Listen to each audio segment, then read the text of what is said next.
Forest fires are raging. It's the worst year on record for forest fires already, but the fact is they are going to get worse in the coming years because climate change is real, and yet the Conservative Party continues to stand against the climate action that we've been taking, stand against the investments that we're making to support families, to support first responders. They continue. Justin Trudeau is going to save the planet, but it's only going to cost your entire life savings.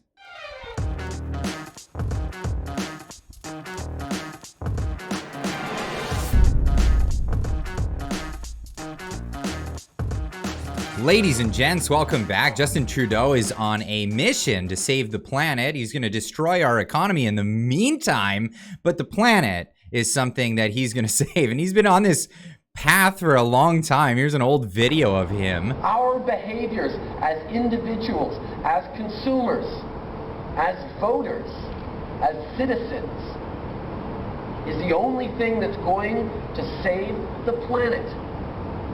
Yes, it's saving the planet. Wow, that's a big task. How are you going to do it, Justin Trudeau? Bottles out of a plastic, away from plastic towards paper, like drink box water bottles sort of things. Oh, the classic paper drink box water bottle sort of thing. Yeah, you can taste the corruption. Thanks, Trudeau. Courtesy, this graphic, of course, courtesy of Vesper D. Follow him on Twitter. I'll leave a link in the description down below. But Justin Trudeau has been focusing on the environment. Well, not really the environment, the climate. I would say many people care about the environment, but the climate has been the thing, the invisible catastrophe that is about to happen and has been about to happen for about the last 40 years.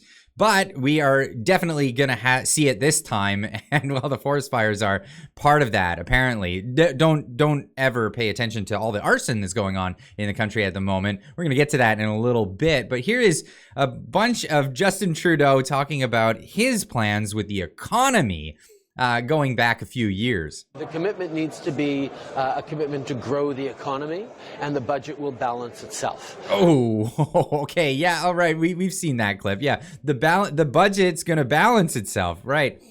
How's that been going? Well, what are your views on inflation, Justin Trudeau? Support a slightly higher tolerance for inflation. I don't know. When I think about the biggest, most important economic policy this government, if re-elected, would move forward, you'll forgive me if I don't think about monetary policy. Oh, right. Forgive him. He doesn't think about monetary policy. That's not something that is, definitely on his purview. Well, how about having too much debt? What about, if we rack up the debt too much, and maybe it might cause us a little bit of a burden in the future when we have to pay it all back? How about that? Regardless of what that figure is exactly, future governments are going to have to carry that debt. The servicing costs on that are going to be very high. Sorry? The servicing costs on the debt that you're going to have to carry, that you're adding to now, right? Interest rates are at historic lows, Glenn. Oh, okay, but it's still a lot of money. No. It's still a lot of money. No.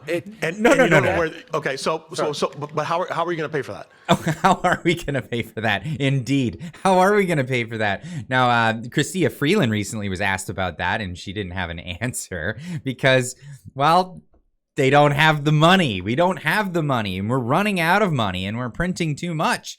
And the problem is that inflation is going outrageously wild as we're printing money. Inflation, of course, is a monetary phenomena. When you print the money, there's only so much wealth in an economy, but when you have the money, which is the store of value, printed in excess, it just removes the value. It dilutes the value of that currency. And to reel that in, what do we have to do? We have to raise interest rates, and that's exactly what's been done recently. So those historic low interest rates are coming up, and we have now a whole lot of debt burden, not only from the government perspective, but also the people's household debt is at a record high at this moment. And while interest rates are going up, and this is going to be really detrimental to a lot of people around the country as interest rates continue to go up and mortgages start to reset. And as mortgages reset, a lot of people are going to be underwater. And Pierre Poilievre took to his speech at a conference yesterday to talk about specifically this. So Justin, how do you expect people to pay their bills now? You remember? You told them that debt had no consequences, that interest rates would be low for long, and people could borrow as much as they wanted, and there'd be no problem. And now, in the span of a year, interest rates have gone up by 4.5 percentage points, a 19 times increase in barely a year. Canadians who believed Justin Trudeau enough to take on monster million-dollar mortgages in order to afford the inflated homes that they had to buy in formerly affordable communities now don't know how they're going to make their monthly bills. We already see Canadians experiencing $600 and $700 monthly increases in their mortgage payments. That's tons. And according to the Bank of Canada, over the next 3 years, a large share of Canadian households will see their mortgage payments go up by 40%. 40. I want you to think of what that means. If you're paying $3,000 a month, you could see your mortgage payment go up by $1,400. That's over $15,000 a year. Who can afford for that? a family that brings home $80,000 after tax? That vaporizes a quarter, or in some cases even a third of their entire take-home pay, not for mortgage payments, but just for increases in mortgage payments. Now, we have, after 8 years of Justin Trudeau, the most indebted households in the G7. Over $2 trillion of household debt. In other words, household debt is equal to the size of the entire Canadian economy today. Think of what this means mathematically. Every 1 percentage point increase in interest rates equals 1% of our GDP. A 2 percentage point increase, 2%, which is more than the average annual growth of our economy. We've had a 4.5% increase in 1 year. This is on the verge of becoming a crisis. And that is an overused term, but I want you to consider this. The people who took out million-dollar mortgages in 2021 and 2022 will be up for renewal after their 5 years in 2026 and 2027. As these hundreds of billions of dollars of debt collide with the massive increases in interest rates, there will be a severe default crisis. That is not according to me. That is according to last week's report from the IMF, which says that Canada is the single most at-risk country for mortgage defaults of any country in the G7. Justin Trudeau, your spending, your out-of-control debt and taxation are leading us headlong into a full-scale financial crisis, and I will not let you do it. Well, speaking of the spending, there's the annual budget is being passed as we speak in Parliament. And, well, the Conservatives are blocking it. They're stopping it from going forward because, well, it is just reckless. They're adding, $600 billion? They're not just carrying over the budget. They're adding $600 billion to this budget. We can't afford this. And how do we get that money? We don't have that money to spend. We're already in a big deficit. No, we have to print that money. We're just going to get the Bank of Canada to issue new currency to spend out in the market or overseas on frivolous things, or even here and pay Volkswagen $13 billion to build a $7 billion plant. Just pocketing, letting them pocket and take it off to foreign countries where they hold their bank accounts, not really investing in our economy at all. But here we are, and the Conservatives are saying, no, we're not going to allow that. And they've been stalling in the Parliament. And here's a bit of a scene of this in Parliament here. Families will sit down with their kids at their dining room table to say, sorry, we have to sell the house. Because mortgage payments are going to go up by as much as $1,500 per month. That's not me. That's according to the Bank of Canada, which predicts a 40% increase in mortgage payments. People can't pay $15,000 more in mortgage payments. They have only $200 left in the bank at the end of the month. Will the Prime Minister acknowledge that these are real fears by real people and stand on their side? Now, this is all just a big tactic to stall things and hopefully get the budget amendments to go through. Hopefully stop the $600 billion increase in this. But at the same time, Justin Trudeau taking to his position of, well, let's blame the climate. Let's blame the climate for everything that's going on. I've answered this question a few times, but the leader of the opposition continues to ask it because he refuses to go outside and see what is actually happening in Canada. Forest fires are raging. It's the worst year on record for forest fires already, but the fact is they are going to get worse in the coming years because climate change is real. And yet the Conservative Party and the Conservatives are going to do nothing, we're being told. Now, here's the reality of the situation.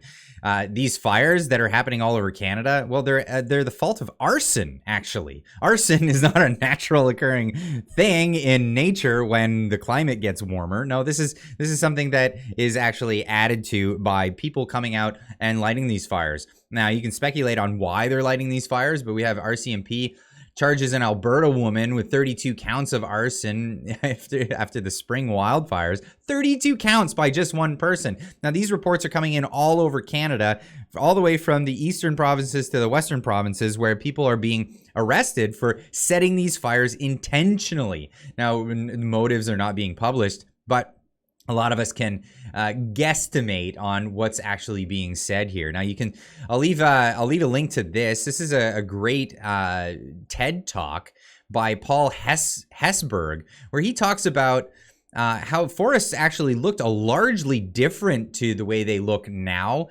historically. And that's because, well, we've changed the way we've managed forests. So they used to actually be much more sparse when we first came to settle these lands, and now they're much more dense years and years later. And he goes into exactly what's causing a lot of this, but it's because of our predilection to wanting to suppress the fires because we want to mitigate damage, but how it's actually increasing the fuel load in these forested regions, and it can be detrimental because we're starting to see the effects of it as these large forest fires roll through. But I'll leave a link in the description down below where you can check this out. Also, we're seeing reports where these forest fires are miraculously all starting right around the same time. Interesting that, and it seems more of a political motivation or influence in this. But nonetheless, people are, dealing with these forest fires and the smoke that comes from it. Here's some footage from Global News showing that, the smoke is pretty bad. I'm in the West Coast, so we've dealt with this many years, but this is not a usual thing for people in the eastern provinces. How severe and unusual smoke from Canadian wildfires is spreading, and what it matters for your health. And yeah, check out these articles. I'll leave the links in the description down below, of course, but this is not a phenomena of climate change, even though our savior of the planet, Justin Trudeau, the savior of planets and destroyer of economies, has gone forward with his policies that is really putting us in a very difficult situation. Because how are we going to care for the environment if we're not wealthy enough to even be able to touch it? And that's really where we're going. He's sending us into poverty, essentially. And as we know, it's been written about much, and studies have been shown that countries that are wealthier off care more about their ecological systems than countries that are poorer off. People care a lot less about their immediate surroundings when they're worried too much about feeding themselves, clothing themselves, and putting shelter over their heads. Let's really focus on our economy, put things forward, and then we can address our ecology. But that's not the purview of the Prime Minister. But hey, I'll leave this in your hands. Leave a comment in the comment section down below. Let me know what you think about this situation, about Justin Trudeau and his push for spending way more when we clearly can't afford it. Anyway, we'll see you in the next one. Keep on trucking.